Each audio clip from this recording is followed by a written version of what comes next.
وبعدين بعد الصلاة يتضح ان الطاقة الكهربائية بتتدفق اكتر.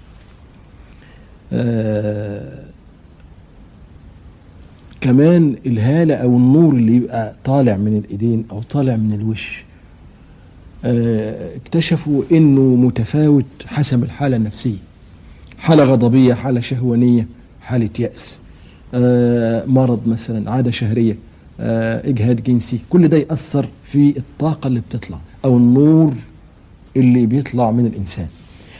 كون ان الانسان في هالة نور حواليه، وشه، من صوابعه، من ايديه، من صوابعه، من ايديه، يعني دي لوحدها تثير تساؤلات كتيرة خالص. بتفكرني بالكلام اللي قريته زمان، كانوا بيقولوا الهنود عن الهالة، ان كل جسم له هالة وكل انسان له هالة من النور حوالين وشه، وتختلف الوان الهالة دي حسب مرتبة الانسان، حسب مرتبته ومنزلته، حسب شفافيته.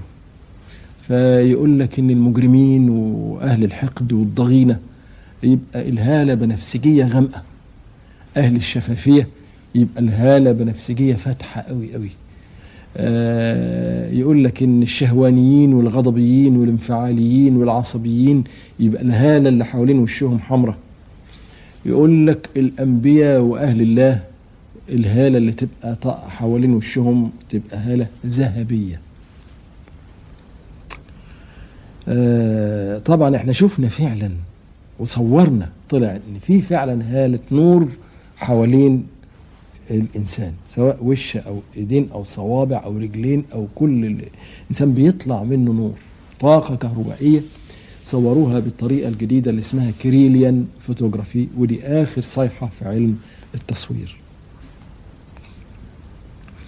هي الحقيقة دي بتفكرني برضو بآية قرآنية جميلة في الآخرة عن المؤمنين، يقول لك يسعى نورهم بين أيديهم وبأيمانهم، يسعى نورهم بين أيديهم وبأيمانهم. الله، يبقى كأنهم لهم نور وهم يكلموا ربنا سبحانه وتعالى يقولوا إيه؟ يقولوا ربنا أتمم لنا نورنا. يبقى إذن الواحد بيمر على مراحل يترقى فيها ويتم نوره ويزداد نوره. إذن دي مسألة اللي بنشوفه في الدنيا هنشوف أضعافه في الآخرة. هي كمان السؤال، يا ترى النور ده معناه ايه؟ معناه ان في جسم نوراني. هل الانسان له جسم اثيري؟ وهل هو ده اللي بيفضل بعد الموت؟ يفضل الطيف النوراني؟ دي مجرد اسئلة. لكن برضو الهنود لهم رأي غريب،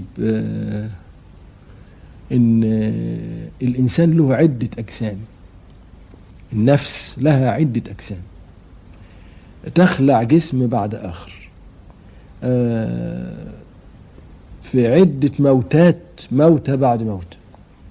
فالأول تخلع الجسم الفيزيكال، الجسم الطبيعي ده الموت اللي احنا نعرفه، ويفضل الجسم الأسيري، وبعدين يتخلع الجسم الأسيري، يفضل الجسم العقلاني، وبعدين يتخلع الجسم العقلاني، يفضل الجسم الروحاني.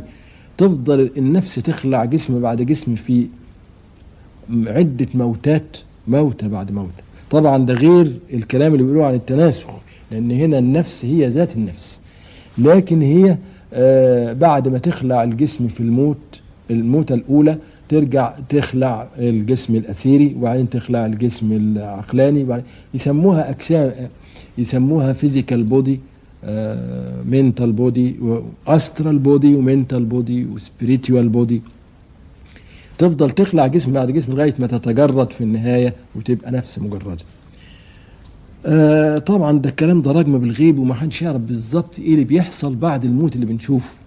كل اللي احنا متأكدين منه من كلام ربنا سبحانه وتعالى ان بعد الموت اللي احنا بنشوفه بيبقى فيه نوع من الحياة سماها القرآن حياة برزخية، يعني نروح البرزخ. ايه بقى اللي بيحصل في البرزخ؟ وهل في مراحل؟ ما حدش يعرف خالص.